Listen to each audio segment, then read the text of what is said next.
action. If you're tuning into this podcast, you're in for a treat. And I don't just say that lightly. If you're tuning into this podcast, it's probably for you if you work in optics. It's really designed to inspire.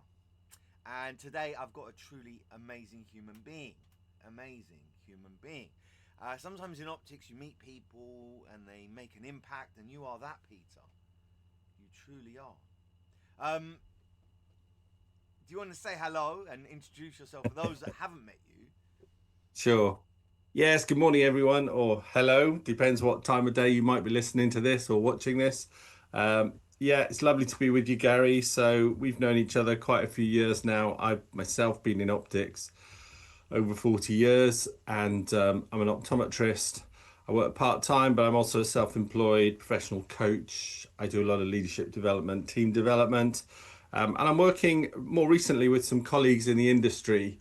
Um, Looking particularly, we've set up an organization called Coaches and Mentors in Optics, and we're looking particularly at the well-being, if you like, of people in our profession. There's I some can't reports wait to out. get into that. But Yeah, all good so stories so we start can at the unpack beginning. that a bit more for sure, Gary. Yeah. All good stories start at the beginning. We're going to start. How did you Okay. get into optics? The pre-reg, the studying. How did Ah, it start? yeah, well, that's kind of classic. Not classic, it's interesting. So, um, being raised, I was raised, my old man's a vicar. So I was raised in the church in a vicarage and a fairly working class, basically neighborhood where we were. We were in a very kind of council estate area early on. And basically, I was always encouraged to get a profession back then. So, this is in the 70s, early 80s. And, what do you do? Initially, I wanted to be a pilot. Couldn't do that because my eyesight wasn't good enough. Really? You're about a -3? No, actually, thankfully, I'm mainly an astigmat, but I had problems as a kid with my binocular vision, and as a teenager, I was in bifocals, which is quite unusual. But anyway, I'm Is that a fine now. I'm just DVT depressed thing? with a bit of astigmatism. Did people pull fun at that? Um, no, but it's school wise, I was always tall, so I'm 6'2", so that kind of helped, I suppose. And I kind of dodged trouble. I've never had a fight in my life, No never way. got in a scrap. Maybe that says something about my personality. I don't know. Um, but yeah, just that's what it was. So it's like get a profession, and I knew I've never been particularly academic. I'm dyslexic, although never properly diagnosed because I didn't get diagnosed back then. Um, my reading speed is really, really slow. So in terms of studies, I always kind of struggled a bit with reading. So just reading questions and stuff like that and understanding them took me forever. And I always ran out of time in exams. It was one of those things. So I kind of always just got by.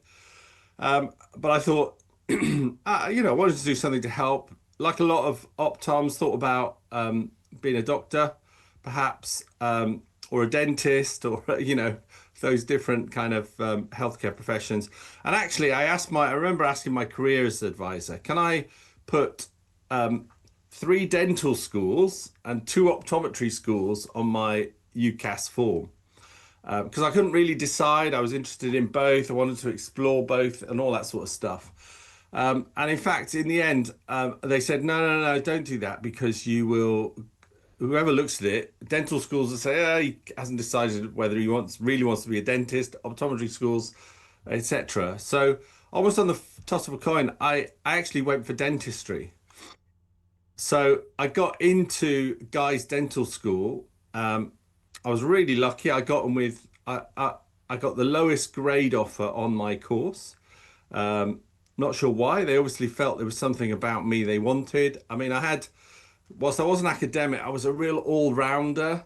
I was kind of the Ian Botham of the school year. So I was head boy. I was on the basketball team. I did a lot of sport. I was musical, so I took the lead role in the King and I musical at the end of the year, even though my teacher said, don't do that when you're doing your A levels and all this sort of stuff. So I was a real kind of all-rounder. And My offer was a It's B and more two and more C's. coming across of what an overachiever you are. Yeah, I'm And not you know sure I'm what? an One of overachiever. the happiest days of my life. This might sound ridiculous. I Yeah, did extra an extra A level in psychology with right. my then girlfriend, who's now my wife. We thought we'd do evening studies, and they Yeah, said that there was no definition to intelligence because I'm dyslexic too, and okay. undiagnosed, and Yeah, I never thought I was that bright. I just didn't think right. it just wasn't me. And when I discovered that there's no such thing as well, the intelligence can't really be defined, that was a happy moment for me. Did you? So you thought that you were intelligent academically enough to go for a doctor, a dentist, or even optometry? That's really says something about you. That's amazing.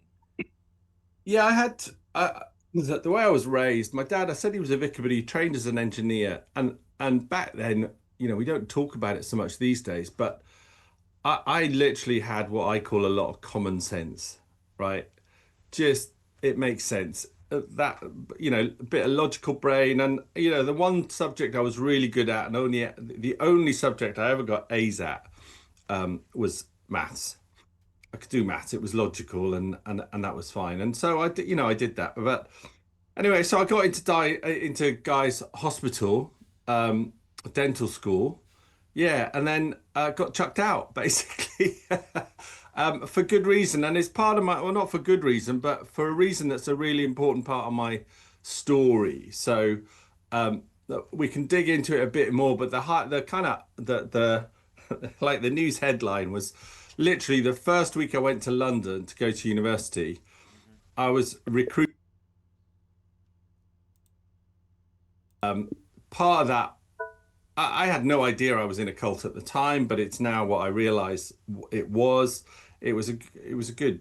I was in it 15 years, left, and about 10 years after I left it, so like 25 years later after joining it, oh crap, I was in a cult. And that's a whole part of my story. And one of the things that happened there was I was good at on the dental school, and I was in halls of residence, and loads of people would come to me and say, "Pete, I don't get this. Can you explain this?" Blah blah blah. Wow. And yet again, because I think partly because of my dyslexia and partly because of other pressures and stuff, I took my exams. You had to do 4 exams at the end of the first year, and I failed every one. I failed them all. I had a chance to do resits in the September. I passed 3 out of the 4, but you had to pass all 4.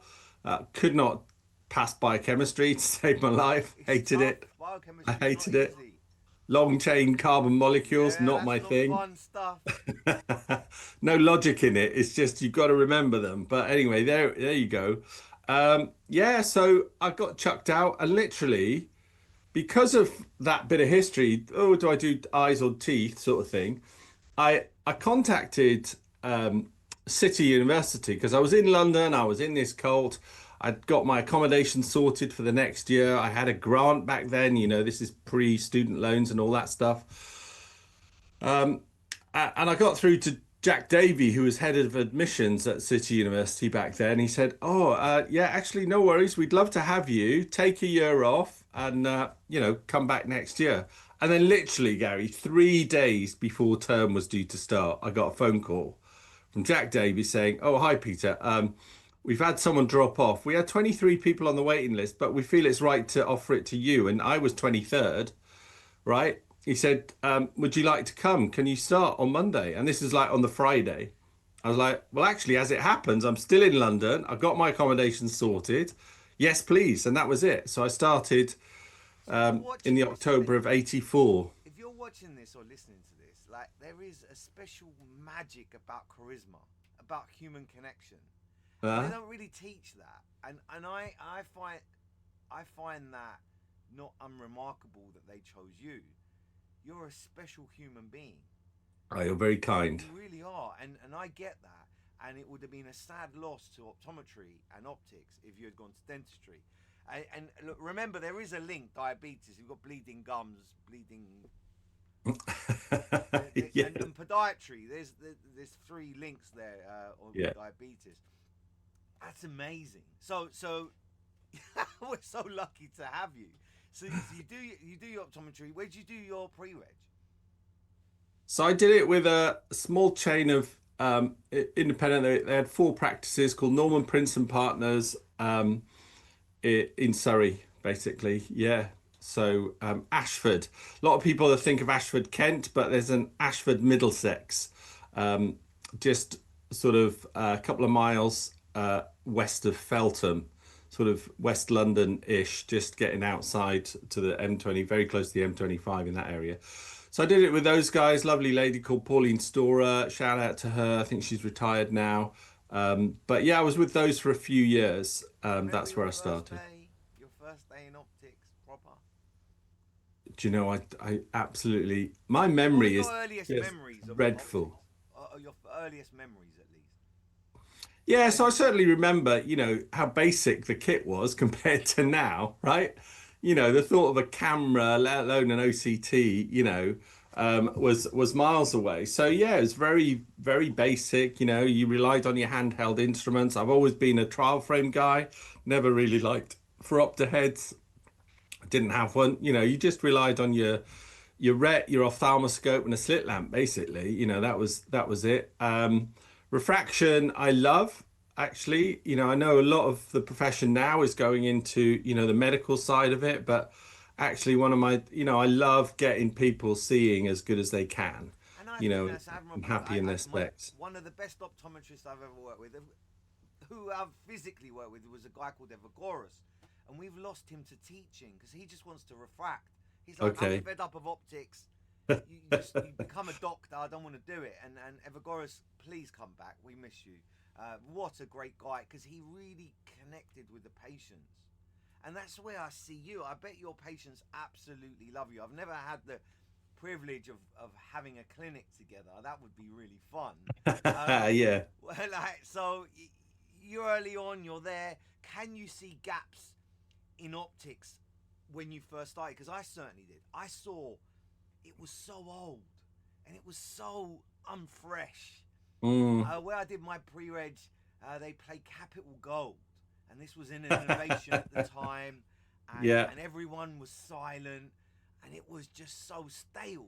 And I Mm, went in there like a burst of energy, and their sales went up, right. and they couldn't connect the two. If you're kind to people, not just just because you're a Mm. clinician and a practitioner doesn't mean kindness. And I see kindness, so much kindness in you. Like, when did you discover that I can connect with people? Yeah, I think I've always been quite good at just relationships. Um, I mean, like for example, a bizarre thing, perhaps, but as a teenager, I had loads of girlfriends, and I never felt, even though I broke up, I never fell out with them. Yeah, and they're still friends, to this day, 50 years on. So I've kind of been good at connecting and maintaining relationships, and certainly a pattern of my career has been, I've had patients who've been really, really loyal and followed me all over the place as my career kind of developed, and would travel, 100 miles to come to me for an eye exam because it was just like, no, no, no, I need to see you, Pete, and that was fine, and that's very flattering, and I love that, and I suppose at that age I wasn't quite savvy enough or emotionally intelligent enough to kind of figure out the more of the science behind that. And it's partly why I study what I study now and do the coaching, because that gives me some sort of theory, and research behind it all. But back then, I suppose I wasn't like you in that I saw the gaps, Gary. I was quite ambitious career-wise. I was a very so we've really got to know each other in the last few years, even though we've been aware of each other and each other's circles, for a long while. But we've only really kind of connected properly in the last few years. I'll be honest, Gary, I was a very different person when I was, in my late 20s and early 30s, because I was involved in this religious organization. I was ambitious for my career. And actually, I moved out of optics, and I went and worked for Bausch and Lomb actually for I wanted to be in management. Actually, that's really what I wanted. I wanted to be a Instrument CEO. I side? wanted Did to you be go into that the sort of instrument stuff. side, the contact lens side? Yeah, so I went after I did my pre-reg. I worked for the Ronnie Brown Group. You probably know Ronald Brown and Jeremy Brown and Doreen. Lovely, lovely family. You know, Ronnie started his practice on the Lee Bridge Road. I was with them for 5 years, and I ended up back in West London in Feltham. I was running their branch there, F Hamlin's as it was called now. They got bought out by Scrivens some time ago. And I was the contact lens manager, right? So I was invited. I was a key opinion leader on a couple of, oh, I remember Pilkington Barnes Hind back in the day were doing contact lenses. You That know, all these doesn't happen companies by have luck. merged and, You don't get asked to be an opinion leader by luck. ah, well, there you go.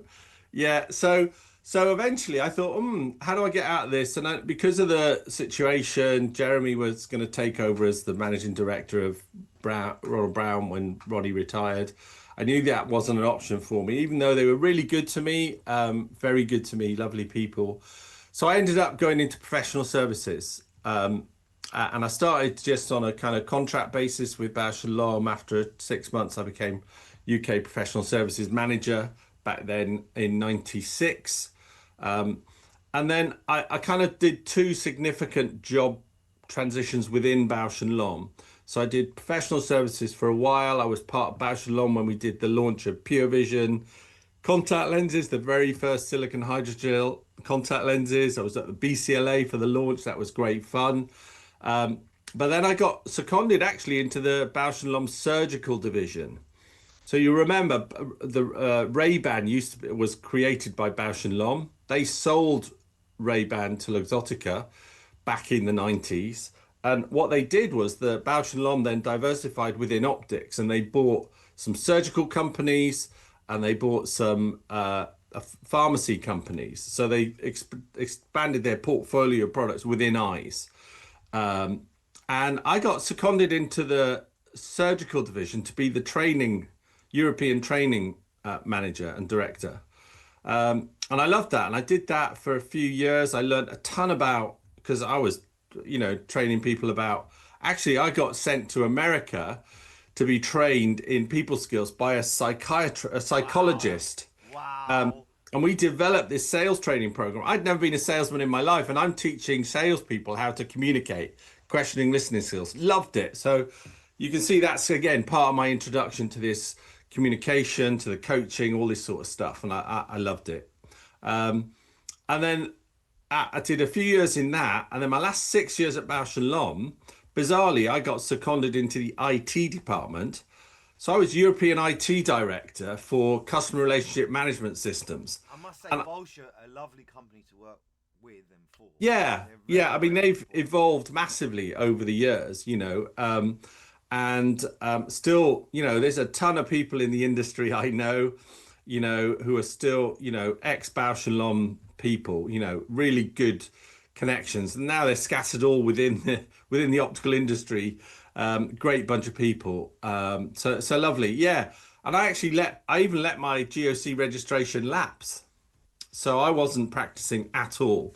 Um, but I was also a misfit in that place. I wasn't an IT person. I didn't fit.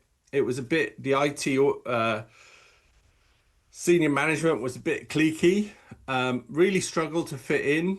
I think I am someone who will, if I see something not quite right, I will speak up, which clearly got me into the odd bit of hot water.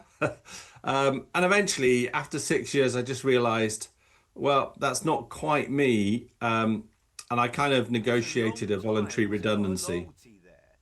I always think of myself as very positive, so I'll try and make the Yeah. best of it.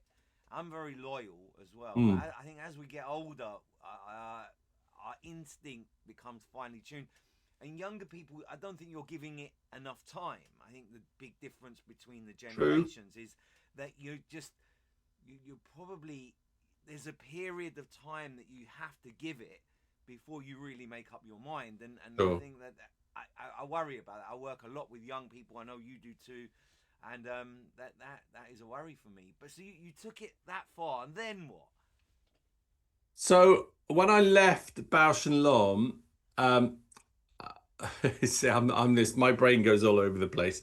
So I'd invented this shoelace mechanism, right? And I got a patent on it. So, and it's still going. It's never been brilliantly successful, although it's been a part of my life for now 20 years. So if you look up the website greeper.com, greeper.com, you'll find this kind of unique set of shoelace things, all right, which is my invention. And so my thought was, I'll take my redundancy money and I'll create this company, and that'll be my journey, sort of thing. What I didn't realize, and again, this is where self-awareness comes in, I suppose, is actually the reality is I'm not a good salesperson and I'm not good at marketing.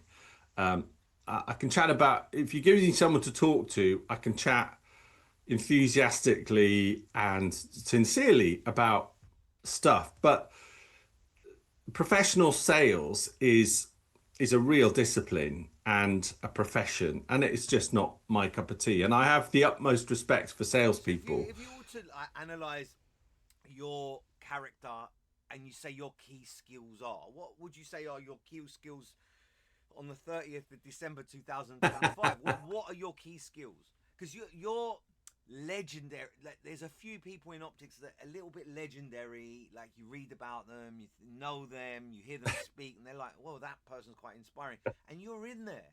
You're in there. Gosh. I'm telling you, you're in there as a solid individual. So what are your key skills?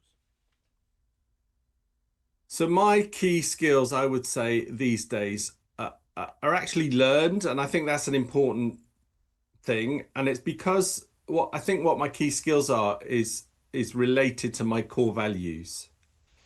So I've tapped into things that I'm good at and that I'm passionate about. And I think that's perhaps a lesson to, to younger colleagues. It's, a lot of people go into, I'm going to diverge just briefly. A lot of people will go into optics. You can get qualified relatively easy as an optometrist compared to, say, being a surgeon, right? Or a vet, or a architect even. Some of these professions take 7-8 years, right? Imran Hakim, the Yeah. story goes that his father wanted him to take a medicine route, a clinician route. So he Googled what's the easiest one to do, and optometry came up, and he Yeah, had right. no interest in optics. He was just like, I Sure. think this is the easiest Yeah. one. And I think some people do see that and think, oh, and you know what? You can earn a lot of money as a newly qualified optometrist doing tons and tons of locum work. But I'm concerned about that, right? Because they're not focused on patient care. They're focused on earning a shitload of money, right? And that gives that gives a certain, it's not great, right, for the profession, I think. It's a wonderful profession because it's so flexible. You connect with people all the time. The people within the industry are really friendly. Everyone knows each other. Everyone helps each other out. It's an amazing profession. So to have people kind of coming into it with that mindset, I think is a shame, right? It's a real shame. And then a lot of them, they'll build up a nice reserve in their bank accounts, and then they leave the profession, and I think that's sad. And I'd love people to kind of just connect with the profession a bit more, in whatever way you want to. It doesn't matter whether you work in a multiple or a high-end independent or whatever, because the demographic of the UK needs all of those types of practices, and that's fine. And you can be an amazing practitioner in any of those situations. And I've seen some really bad practitioners in all of those situations too. Doesn't matter. It's not unique to the type of practice that you have. It's actually all about mindset, I think. And so what I've done as I've got older, I'm 61 now, and I'm in the I'm not in the twilight. I'm still enthusiastic to do another decade of work. I get the feeling the world hasn't seen the best of you yet. Well, I do. Do you know what? I think you've still got a couple of projects up your sleeve, and we're going to Thank you, Gary. New stuff. And I honestly, when I turned 60, I still, I felt, and I said that to a few people. I said, I still think my best years are ahead. And I believe that. I do believe that. And there'll be younger people going, oh, just, sod off, PG. But anyway, that's fine. I want to do, so coming back to your questions, what are my strengths? I have three core values, right? Connection, contribution, and contentment. Okay. And those, yes, it's a nice alliteration. I could choose different words, but that works well for me. And probably at the end of it, the third one is for me the most important, and that's contentment, right? Now, some people might prefer a different word like fulfilled or happy or whatever. You can choose the word that you like best. I happen to like contentment. And that for me is all about finding that sense of peace and contentment in whatever I do, whether it's this conversation, whether it's I'm about to go out and do a bit of DIY later today, enjoying that moment, or whether it's, in the practice, doing the work I do or giving the talks that I do. And, I love connecting. That's, connection and contribution. And I love the contribution aspect. And, What's really and I have satisfying? found as I have got more in touch with me, ironically, my work has been more appreciated. So, it starts by working on me, and who I am and becoming the best version of me. And what is, it's not bizarre and it's not a consequence. Well, it is a consequence, but it's not just a fluke. As I've worked on myself to be a better person, right, that has yielded fruit in my life and within the profession. And yeah, bizarrely, I've been in the profession 40 years, but my profile within the profession has only really ex, not exploded, but become a lot more prominent in the last 5 years. Now, why did it take 35 years for that to happen? Well, I think that's partly because of what my personal journey, what I've done and how I've seen that. And I've seen other people who've been like that their whole professional life. I've been very privileged to work with some fantastic people in the profession and been supported them. The likes of someone like Nick Rumney, who's a good mate of mine, a brilliant practitioner. I've known Brian Tompkins for, years, and I've known some other big names, Nathan Ephron, Lyndon Jones, a lot of big people in the profession, and it's been a privilege to know them and be associated with those people. But anyone can do that.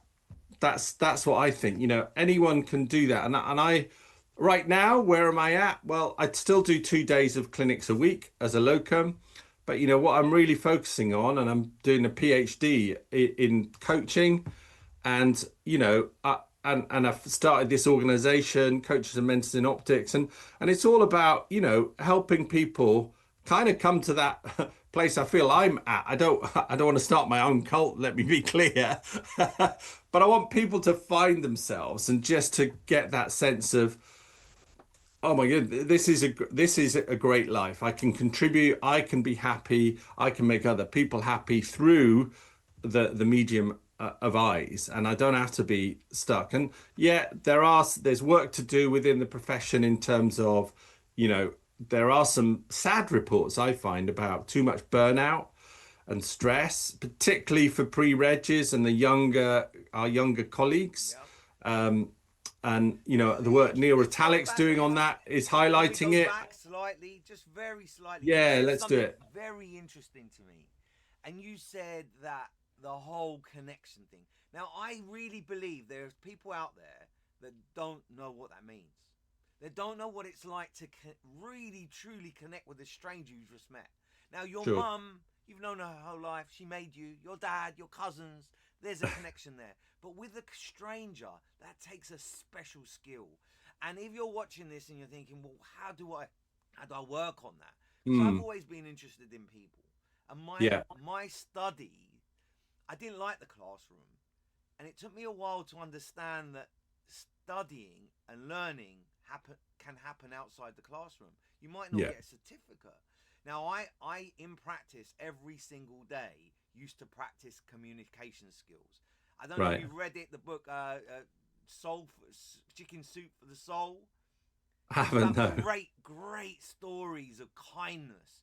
So Okay. every morning in practice, because a true leader gets their people to be better than them.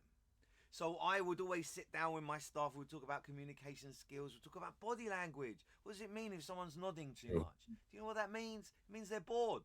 Like picking up on things like that, not just the obvious stuff of the arms cross. So, what studies did you do to get to where you are to develop your skills? Because even though they're soft skills, they're very important skills for our profession. If you're out there and you're watching this, you Yeah. go, "Well, I want to be like Peter." Sure. What are the things? How are the steps to get there? Yeah. So, well, I'd say um, I- I've talked a bit about mindset, right? My tip here would be three key things, and they're all sets, right? Mindset, skill set, tool set. Okay.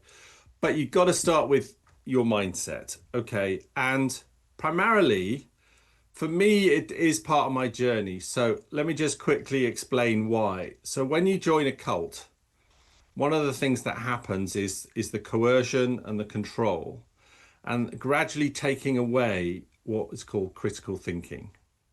So your worldview gets narrower and narrower and narrower and becomes really, Would you say that was and a closed mindset to it's a anything new? absolutely closed mindset, absolutely closed mindset, or some people use the term fixed mindset, right? And the thing about that is essentially a cult organization, and cults exist everywhere. I happen to be in a religious one, but cults exist in yoga, in martial arts, in multi-level marketing, in all sorts of places, right? And there's a set of characteristics, but takes away your critical thinking and says that we've got all the answers, right? And actually, mindset, the perhaps another key word for people is curiosity, right? Is get curious, and with that, another C another C word, if I might say, I would say is compassion. All right. So, when I was this religious nut, I wasn't a good guy in terms of what I would say now. So I would have been, you know, uh, homophobic, transphobic, for example. Let's just give those two examples. So, which I completely acknowledge is wrong, and completely, we're all individually and beautifully made, and every human being is equal, in my opinion, right? Of equal value. Now, a couple of the best conversations I've had in practice, all right, have been with a couple of trans people, and I were in talking to them, right? I was nervous, but the third C word I'll throw out there is courage. Okay. So, and I use this because it's helpful in terms of remembering, right? But when I talk about connection, which is specifically what you asked about, I use those three words to remind me. Okay. Courageous, curious, compassionate. All right. So you got to be a bit brave, a little bit vulnerable to then be curious and ask a question and ask it really gently. It's like, do you know what? I hope you don't mind me asking, but and I'm aware of my privileges, so I'll be like, look, I'm a cis straight white bloke. I've got all the privileges. So I struggle to relate to you, but I'd love to just understand something, and I'll pick something and I'll just chat to them or whatever, which usually comes out of the history and symptoms bit of the eye test, right? So it's a great vehicle to open conversations, doing an eye examination. And then it's just the compassion is really, really important. So compassion is empathy plus action, right? That's my view. It's not just having a bit of empathy. Compassion takes it the next step and says, actually, I'm going to act. I'm going to do something about this. I'm going to change my behavior, or I'm going to facilitate something for you, or whatever.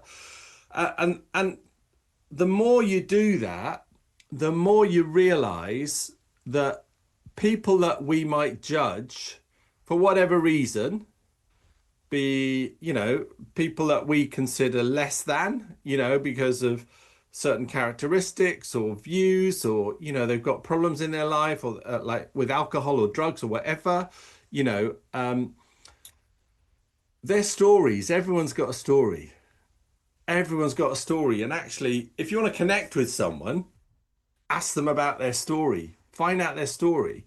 I think I've done some work with vision care for homeless people, Hmm. and I helped set up the clinic in Gloucester that's been open now for about 4 years.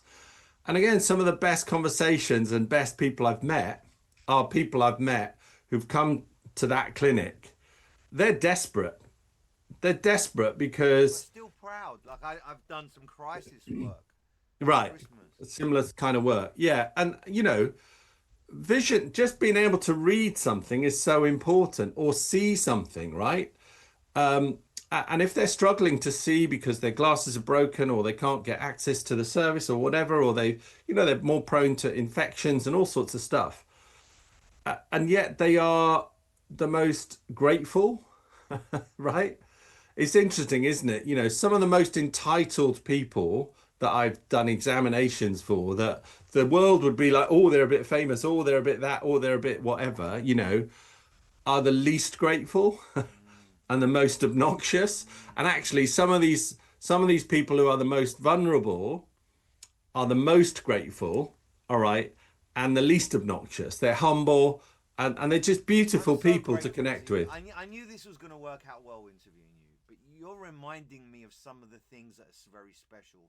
Like I know that we're only 4 or 5 bad decisions away from homelessness. Mm, I know that with my children, we practice being grateful every single day, yeah, and that's why I knew this would work. And if you're watching this and you're thinking, wow, these are just simple things, it's nothing complicated here. Nothing complicated at all. You want to be really good at your profession. Like, these are the things to do. And then you can hire Peter. He'll come in, he'll talk to your team. Do you want to tell us a little bit about that service? Because it's quite unusual in terms of you actually know what you're talking about. I get frustrated with big corporates, like, I don't know, whoever, and you're going to teach someone, you're going to teach a team of people something, and all you've got is the theory. And that really drives me mad because I can tell straight away this is just theory. You've never actually done it for yourself. So I know for sure I can endorse you. If you went into a practice, you would make a difference. So what are your strategies when you go into practice? Tell us a little bit about how we hire you. If you're out there and you own a practice, you're thinking, right, I want to get Peter in. Well, how does that work? Because I bet it's not cookie cutting. sure. So yeah, because every situation's different, right? Every situation's different. So if you've got some interest, you can see some of my services just on my website to start with, Cheers. petergreedy.com. Cheers. Easy just to go there, right? Cheers. Repeat that one more time. It's just my name, petergreedy.com. There you go. Ve- Nice and Very simple. straightforward. Or reach out via LinkedIn. I think I'm the only Peter Greedy on LinkedIn because Greedy is an unusual surname, right? So, um, yeah, so there's lots of different services I can offer, but they're all in the people skills. I avoid using the term soft skills because they're really hard. Actually, I think they're harder than a lot of the technical skills. So I'll call them people skills or interpersonal skills. And it's about communication. A lot of it will be the stuff people hate, right? So, so we're one of the things I talk a lot about is the fact that as an optometrist, I'm referred to as a practitioner, and I love that. All right, because we're always practicing, right? And the thing is, we always forget that we have to practice all of our skills, and communication skills are also one of the things that we have to practice. And what we do as professionals, it's really bizarre, but if you compare ourselves as professionals to a professional sports person, Mm-hmm. right, they spend the vast majority of their time practicing and then go and perform on the pitch or the athletic Yeah, field or whatever. Think absolutely. about, the extreme example is Memory someone like muscle. Usain Bolt, right? Once every 4 years, he got to go to the Olympics and he'd go through about 3 or 4 heats, right? For him, that's like 40 seconds in total of performance, right? Because he can run 100 meters in less than 10 seconds. Ridiculous. But imagine the number of hours of practice, right?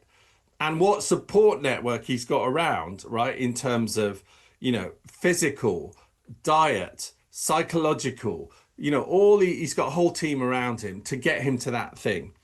Now, as professional people in, business, almost none of us do any actual practice. We don't have a coach. We don't, we just wing it, right? And then we wonder why we're not. Some of us out there do this practice, Of course. and have a coach and do that stuff, but that isn't exclusive to people. Like, if you want a free coach, just find. Like, there's these coaches that just want to start out, life coaches, business coaches, and you swap services. Tony Robbins says, when you lack resource, become resourceful, and that's something I think is really interesting, and be creative with the idea. I want to ask you a question, if I may. Sure. So I treat every patient differently, and that's an unusual thing to do. I used to say to my staff, I will fire you if you say, can I help you?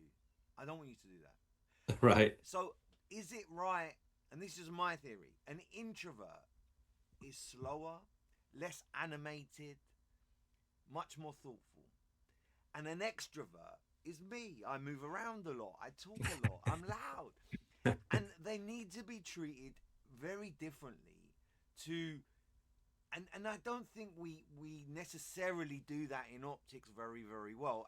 Do you think that that's a fair assumption, to treat people differently depending on their Totally. personality? Yeah. So there's different things you can do, but just matching someone's energy, right, is really important. NLP, Okay. are you familiar with it? I am familiar with NLP. I'm not a practitioner. Please look it up. Neuro-linguistic programming. Brilliant. Yeah. Yeah, and it's one of many great tools out there, right? So yeah, but there's simple things. It's just, matching their energy, body language, thinking about how you speak, in terms of communicating our emotions. The research is clear. There's this thing called the Morabian concept, which basically says the actual words that we use account for just 7% of how somebody understands what we're doing.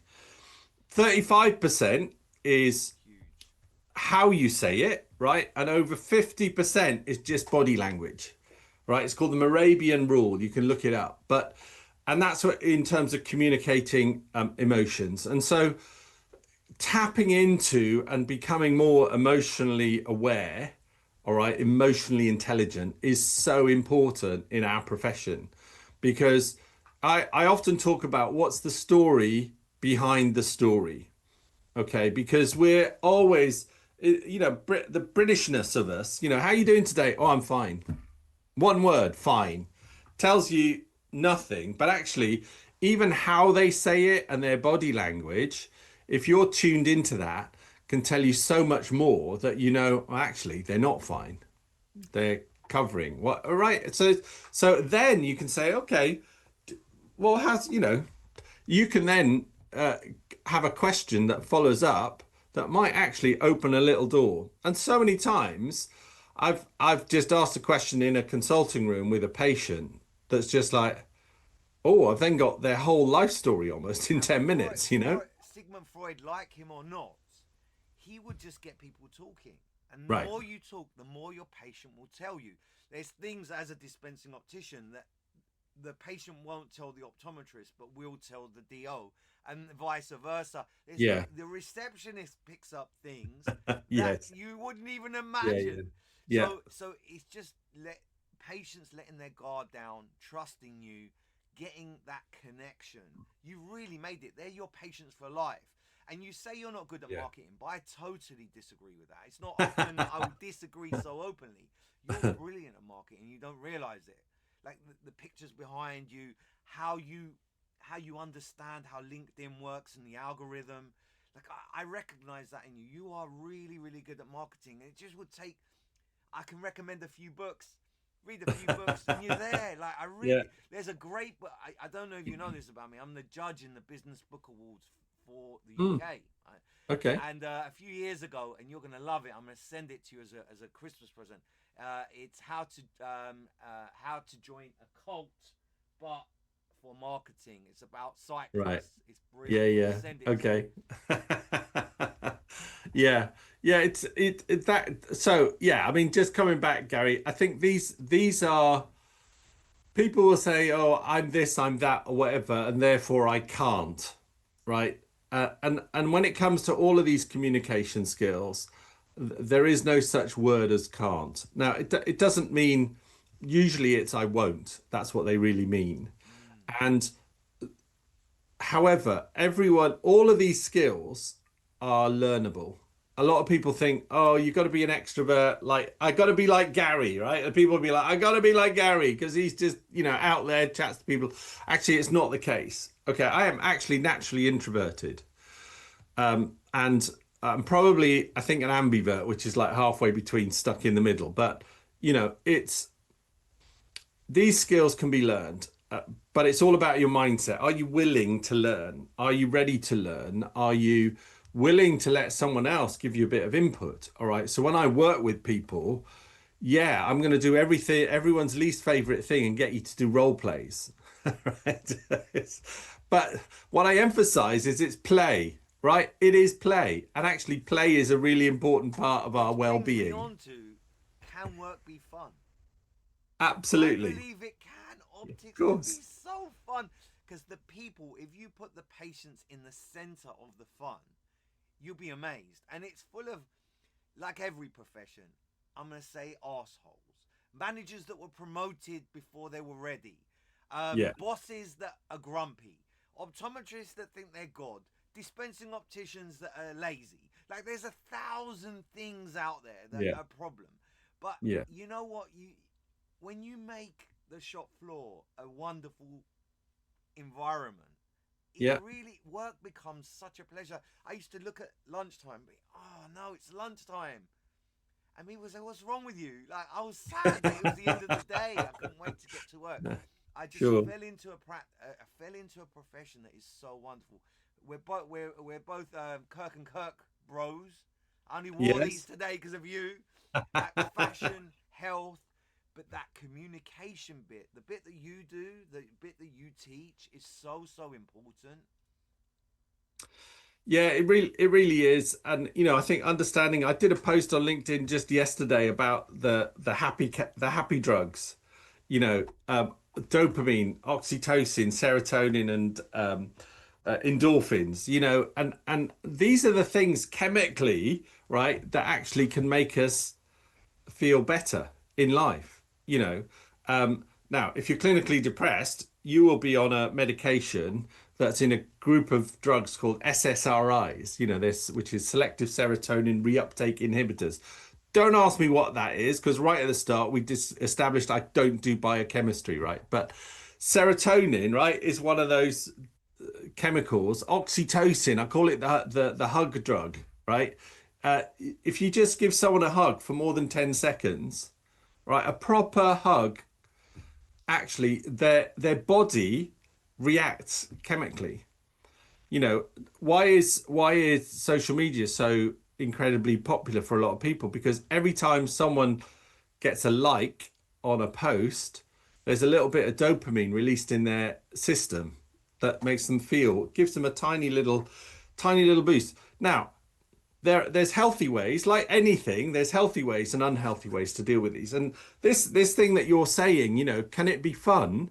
Yes, it can, right? And there's things you can do that will actually literally change how your body is behaving and reacting chemically, physiologically, neurologically. You and I, our neurology will have changed because of this A conversation. Every hundred. time you I'm in a interact better with someone, place. we're changed. I'm in a better place because of you. Like I feel in a better place, and I mean that. Like, how do we deal with grumpy patients? Because this is a real challenge for young people. Grumpy old people coming in miserable. What do we do with that? Do we just mirror them? Do we try and get them out of a bad stink? What's your advice there? Uh, Personally, I think the simple word is kindness.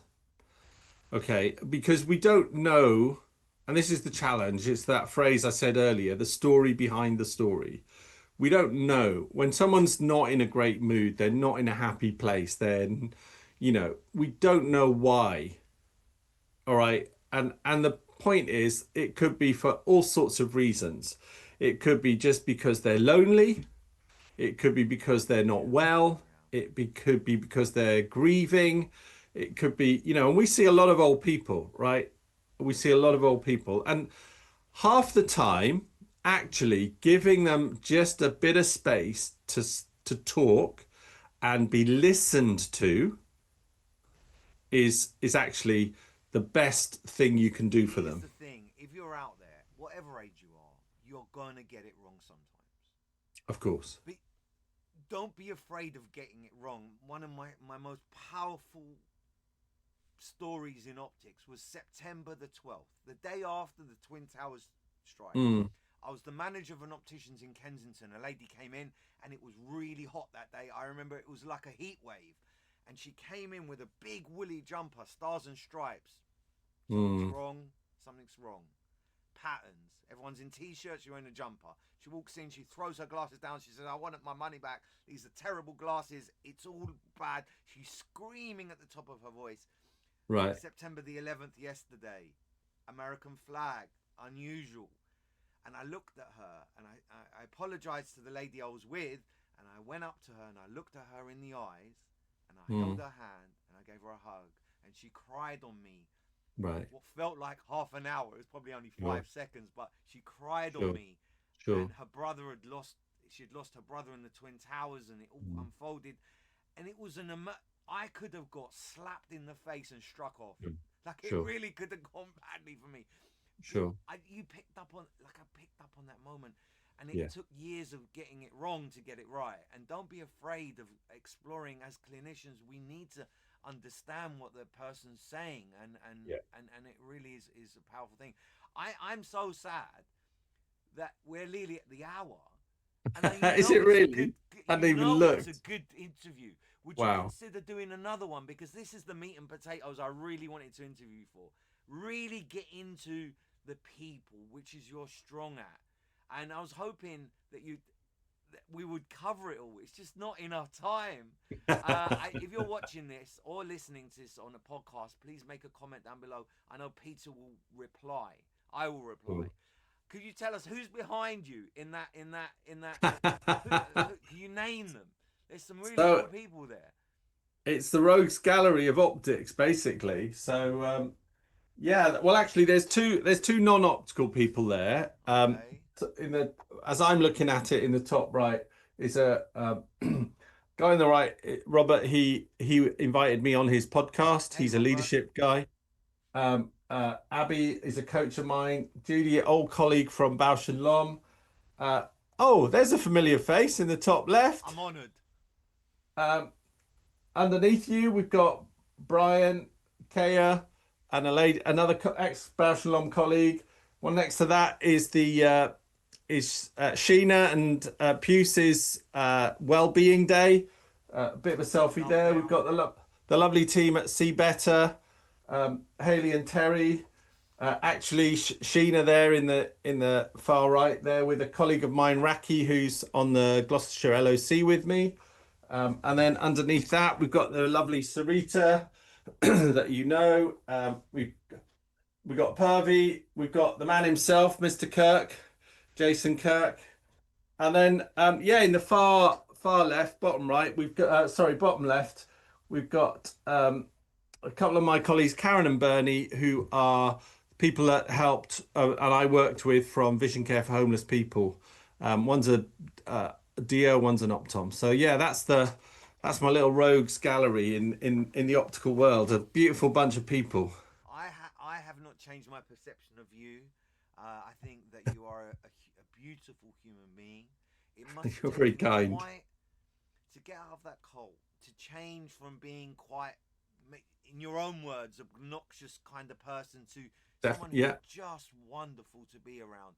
You've got your own demons, but you're so authentic that you'd show them. And I think that we're very, very lucky to have you in our profession. I decided to do this because we should document the brilliantness that's in our profession. We are so lucky. Who'd want to be a dentist or a podiatrist?